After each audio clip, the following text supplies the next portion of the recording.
अजित पवारांनी देवगिरी बंगल्यावरती महत्त्वपूर्ण बैठक बोलावलेली आहे। महायुतीमध्ये नवाब मलिकांच्या नाराजीवरती चर्चा करण्यासाठी ही बैठक बोलावलेली आहे। बैठकीसाठी नवाब मलिक, त्यांची कन्या आणि आमदार सना मलिक, हसन मुश्रीफ, सूरज चव्हाण उपस्थित राहणार आहेत। भाजपसोबत युती झाल्यास राष्ट्रवादी 50 जागांवरती दावा सांगेल।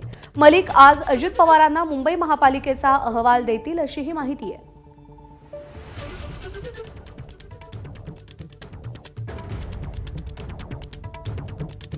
नवाब मलिकांच्या नेतृत्वात राष्ट्रवादीशी वाटाघाटी करण्यास भाजप आणि शिवसेनेचा देखील नकार आहे आणि त्यावर आजच्या बैठकीत काय तोडगा निघतो याकडे लक्ष असेल।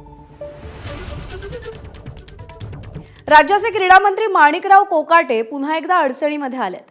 बनावट कागदपत्रांच्या आधारे शासकीय सदनिका लाटल्याप्रकरणी माणिकराव कोकाटेंना झालेली 2 वर्षांची शिक्षा सत्र न्यायालयानं कायम ठेवली आहे। त्यामुळे त्यांची आमदारकी आणि पर्यायानं मंत्रिपद धोक्यात आलंय। त्यामुळे क्रीडा मंत्री माणिकराव कोकाटे आज अजित पवारांची भेट घेणार आहेत। दरम्यान उपमुख्यमंत्री अजित पवार काय निर्णय घेणार याकडे लक्ष लागलंय। एबीपी माझा, उघडा डोळे बघा नीट।